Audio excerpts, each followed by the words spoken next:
Hello everyone, I think everyone's just about joined now, so welcome to this webinar around accessibility testing. How accessible is your website? So there's another webinar coming in the next few weeks around project regression testing, so also look out for this one. Just by way of introduction then, I'm Charlotte Hayes and I'm a principal consultant here at Ten10. I manage a digital testing lab based from the Leeds office. The digital testing lab provides solutions for clients who are maybe developing a new application or upgrade to support business growth and require some functional testing or some compatibility testing. Some companies may have a requirement to meet some industry regulations and require some accessibility testing from us. We also conduct regression testing for those companies who need to ensure existing applications will continue to work as expected for new releases across devices, browsers and operating systems.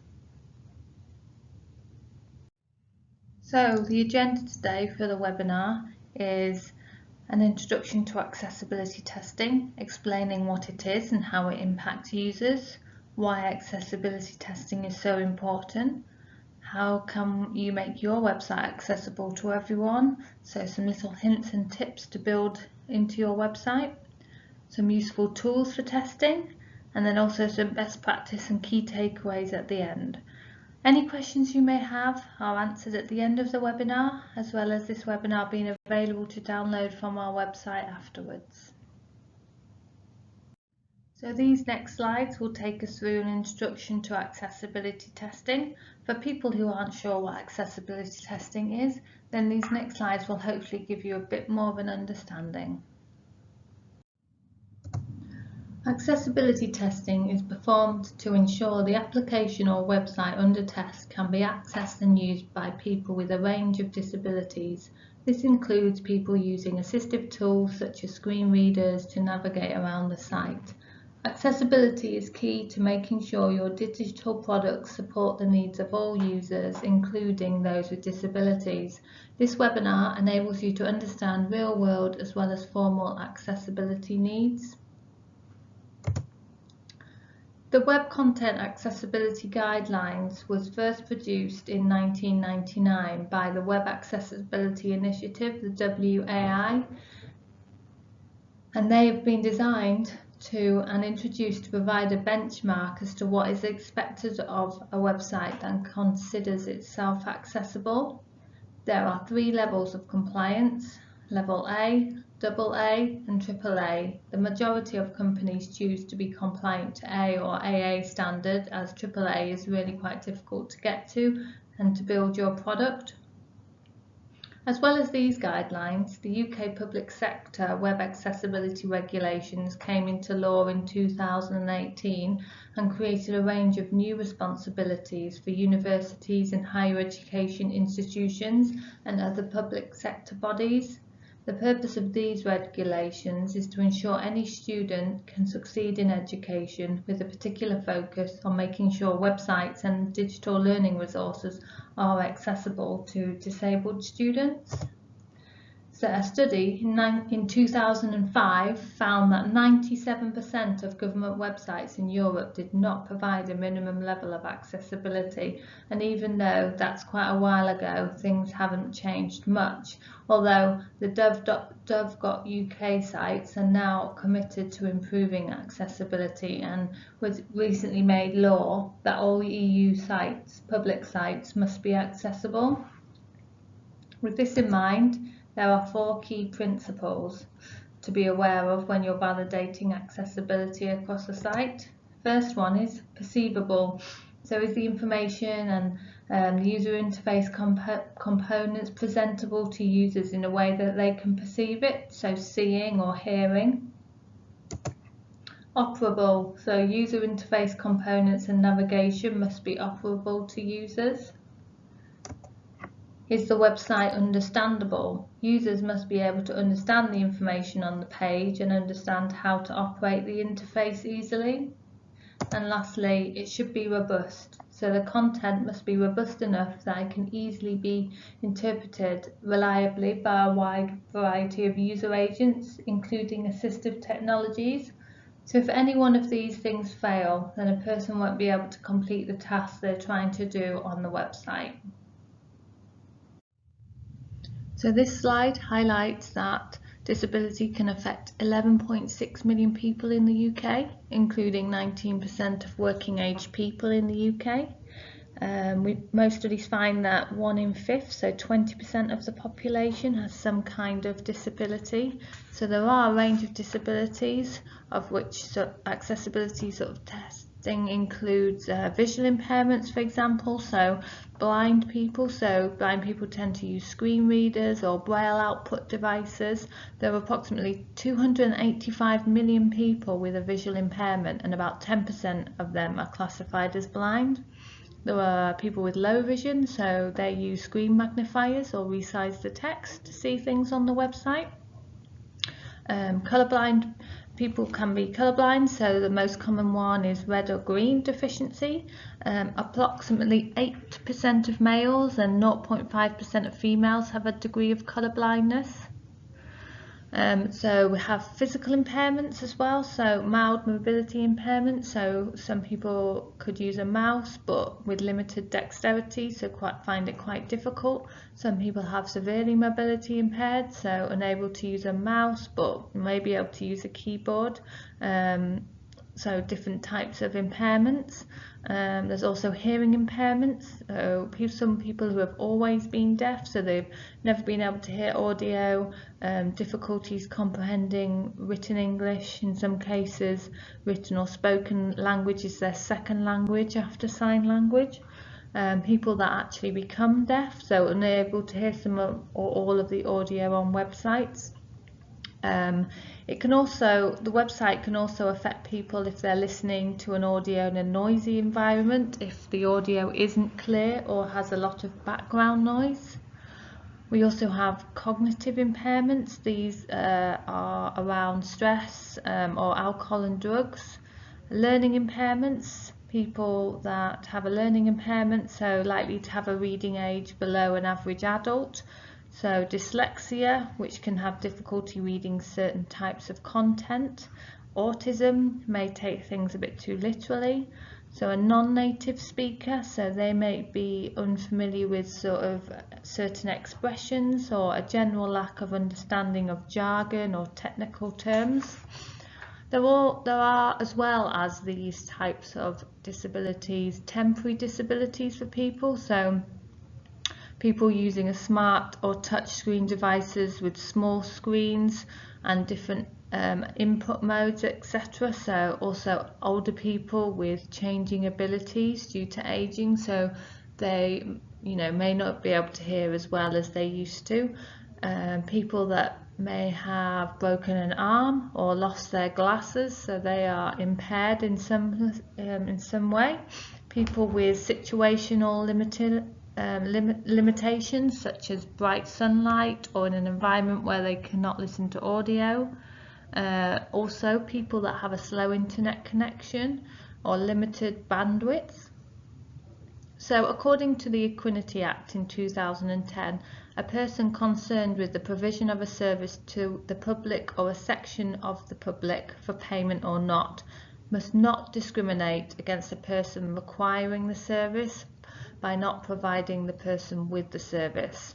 Therefore, that means not providing a service to a disabled person or someone with a temporary disability that is normally provided to other people is unlawful discrimination.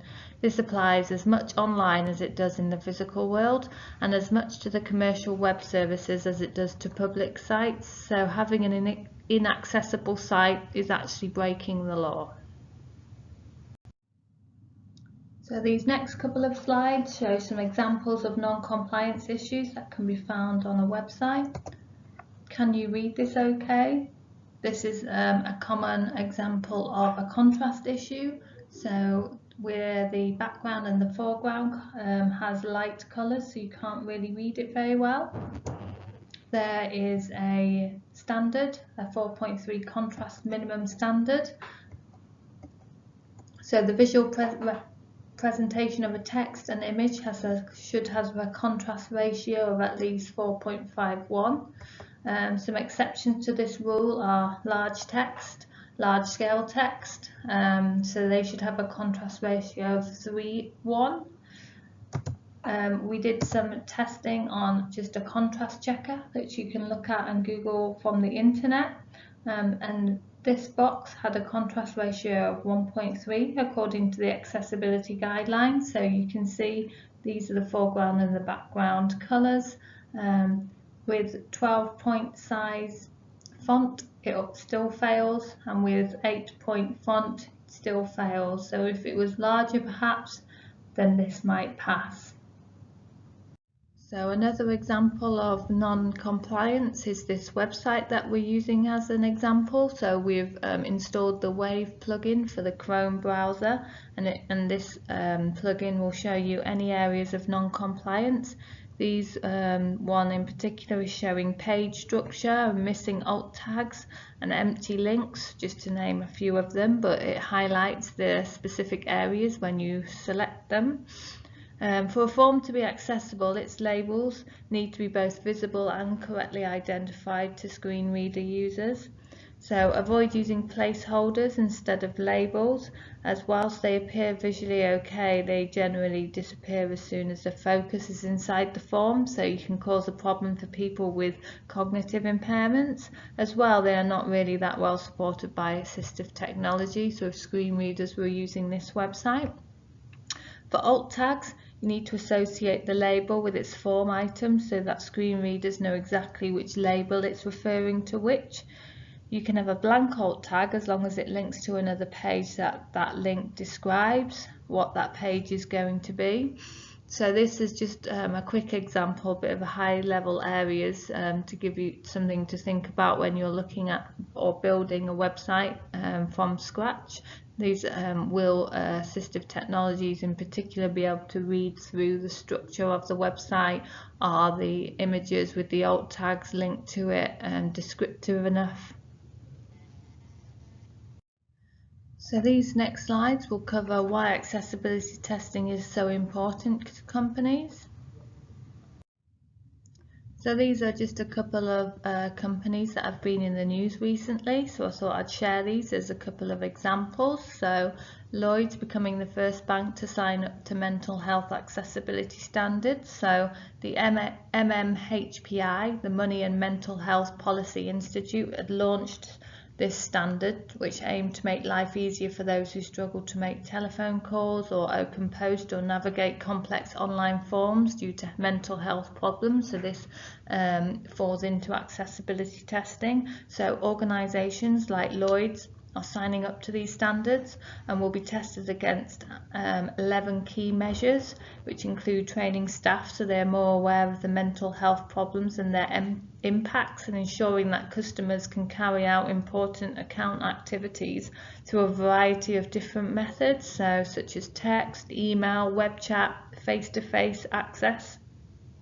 Another company, Domino's, that was in the news potentially earlier this year around their app not being accessible to blind people, as a customer had complained about not being able to amend their toppings when they were trying to purchase a pizza, and this was a legal case that actually went to court in the US.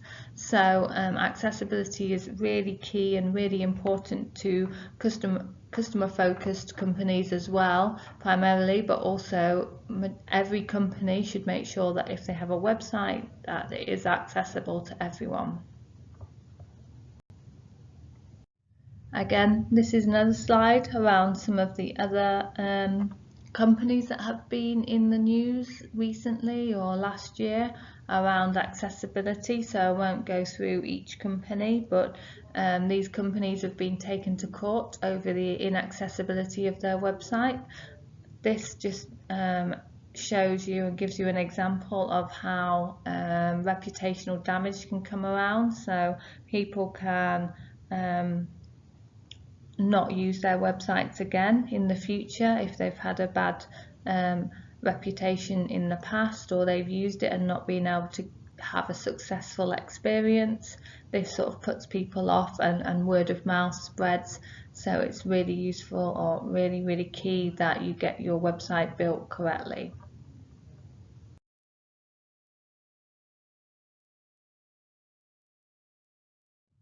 Having seen how potentially not having an accessible website can cause reputational damage and loss of business, here's some hints and tips how to make your website accessible to everyone.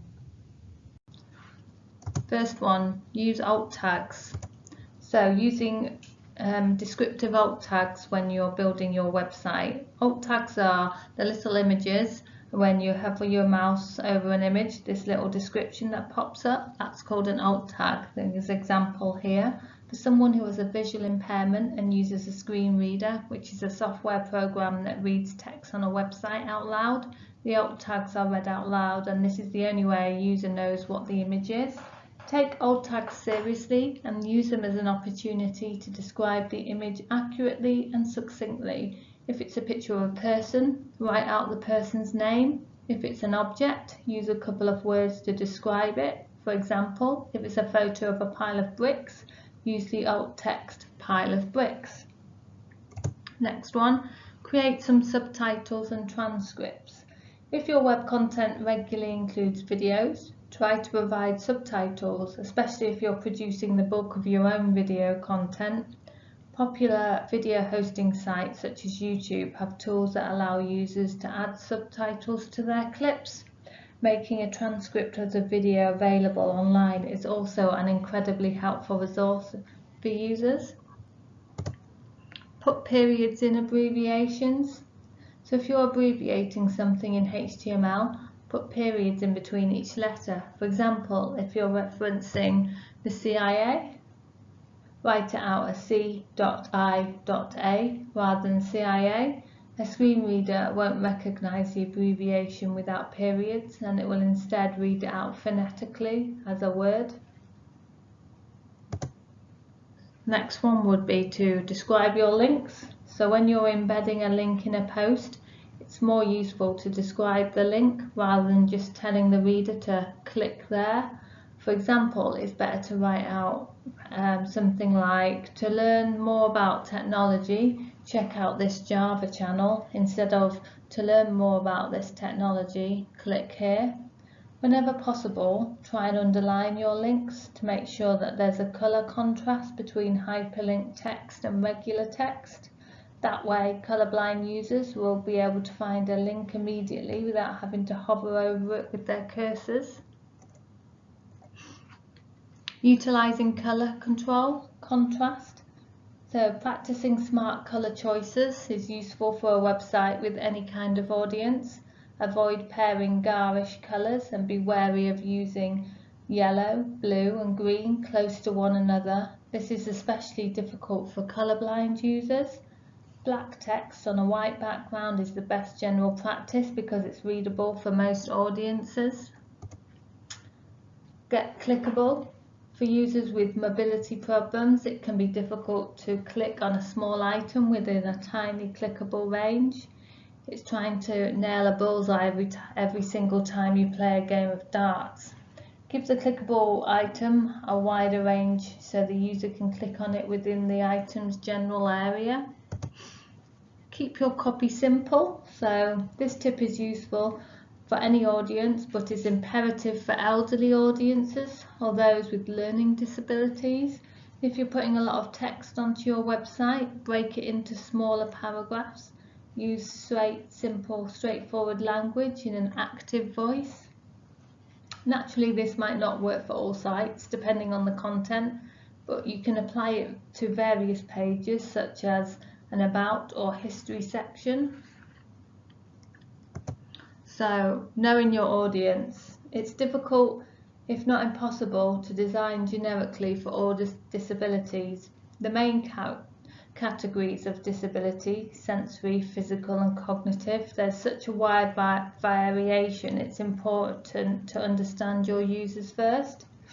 If you're passionate about making the most accessible site possible, try to get a physical read on how someone with disability actually goes online. Watch how people interact with the web through assistive technologies like screen readers or how they customize their browser. You can also use yourself as an example, so download a screen reader or learn firsthand how assistive technology works. The experience will inform you on your journey to designing a more disability-friendly website.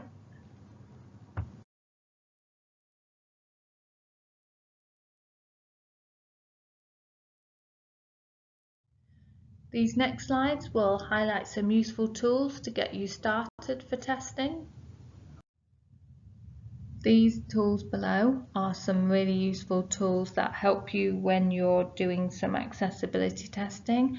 These are not just the only tools that you can use, so by all means use which ones you feel that will be most useful for you, most useful to give feedback to companies, which ones are easily explainable. I feel like these ones I've listed here are useful and are really straightforward to use. These three of them, the Wave, the Totally, the Lighthouse, are all Chrome extensions, so really easy to add on to your Chrome browser. So these are really super useful when you're testing a website. You can load up the website and switch on the plugin and then just see how many issues are identified. The favourite one for me is Wave. This validates contrast issues, structure elements. You can turn off CSS. You can see how the structure of the page is built, any alt tags that are missing or not descriptive. All these are detailed in Wave. So you select Wave, it then shows you on the left hand side, and you can then select each one in turn. It gives you a bit of an example of the WCAG guidelines and how this error fits into those guidelines, so it's really easy for you to then go back to your UI teams or developers and say this is how you would want to fix this issue. Essentially, Totally, again a Chrome extension. This validates some pretty similar areas to Wave. It validates headings, so have the headings been structured in the right way, straight away in the planning stage of the website. Have you got H1, then H2, etc. best practices. Also looks at contrast, linking tests, labels, screen readers. Are this it acts as a screen reader, so you can go through and look at those to see if it's written correctly. You can turn CSS off. You can see if that's still read correctly. Again, Lighthouse, it runs tests against the page, then generates a report for you on how well the page did against the WCAG guidelines. It does look at other things as well, such as progressive web apps and search engine optimization. And it also obviously looks at accessibility as well, so it does different things. The WC3C validator I find really useful. So this is a validator that checks the markup of websites on HTML.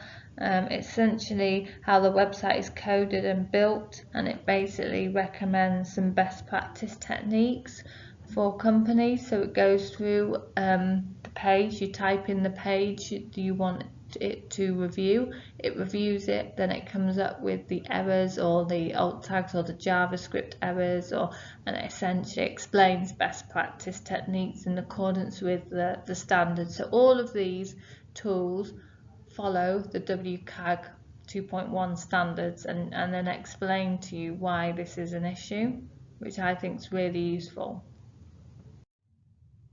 Again, I've listed here some screen reader tools that can be useful for testing. So for browsers, I found NVDA and JAWS are the best to use, but there are lots that you can research and see which one is best for you or your target user base. There are some other ones, so Cobra, Dolphin, ZoomText, equally really good. Again, it just depends on your audience who would use which one and which one would deem to be the most popular. For Android phones, there's a talkback feature, which is really useful if you want to try that on, say, Google. And this is found under the settings phone, accessibility, talkback. again, there's a similar one for iOS, desktop, mobile. So it shows you where you can find it on the Mac, and again across accessibility and voiceover on the phone itself. So we're now going to go into some best practice and key takeaways from this webinar. So hopefully you found this really useful. So here are some top tips for if you're new to accessibility or just starting to look at accessibility. Some best practice key takeaways from this webinar. So much easier, more cost effective if accessibility is considered from project inception. So we would say that you should build in accessibility right at the beginning in your UI teams or development teams where you're first planning out building a new website. So at that point you would look at the WCAG guidelines, you would take away some best practice techniques. So how you would structure the website, for example, or using descriptive alt tags, being able to tag effectively across the website, making sure that the contrast between colours is okay for colourblind or users. Check that when you're structuring your website, screen readers can work through that website okay. So all of these types of things need to be built in earlier, so we're not finding all of these bugs right at the end of testing, or even once it's gone and been delivered to clients or customers and they're having then issues, because as we've seen in previous slides, you do not want to be in the news or being taken to court or being sued for and having reputational damage to the company. So building in accessibility earlier is really key to ensuring that your website is going to be successful. So another key best practice would be to think about your audience, or how or who will be accessing your website. So if your website is open to every customer, to everyone within the UK or the US, etc. So you need to think about capturing and making sure that your website is built in for every disability, so hearing, cognitive, for blind or deaf users, making sure that everyone can access it. Maybe going out and seeing how people might use the website, as we discussed previously, that would be really useful to see, or using yourself and installing a screen reader to see if you can access the website effectively. That would be something that would be useful. All parts of the dev team need to be on board, from UX through to dev. A lot of teams I find don't understand accessibility, and walkthroughs like this are really beneficial for these teams to understand why it's so important to get it right from the beginning, as opposed to finding it at the end, or find a customer finding it and sort of reputational damage at that part. So making sure that all parts of your team within the project, within the company, are all on board and understanding what best practice and what the areas are for making sure that these are good within your website. And lastly, by understanding and following the WCAG 2.1 guidelines. So I've given you a wcag.com link, which is a good place to start if you want to have a look at the guidelines. There is obviously an official guidelines website as well, but I find that this one was useful for understanding it in simpler terms, and how you would implement these things or test them essentially. So by understanding these, I think this will be a really great start for you and your company to try and get on board and get them to level A or level AA. I think we've just about finished on time now. If you have any questions, now you can post them throughout the webinar. I can't see actually any at the moment, so if you do have any questions, around accessibility, then please do email me from the contact details that I put on the next slide, and I'll make sure that I reply to you all individually. I really hope that you all enjoyed this webinar and took away some really good hints and tips around accessibility, and that you start, if you are new to accessibility, that you start and try by downloading one of the plugins or one of the screen readers and seeing how from a disability how you would use the website. So thank you very much for joining, and I hope to answer some of your questions. Bye for now.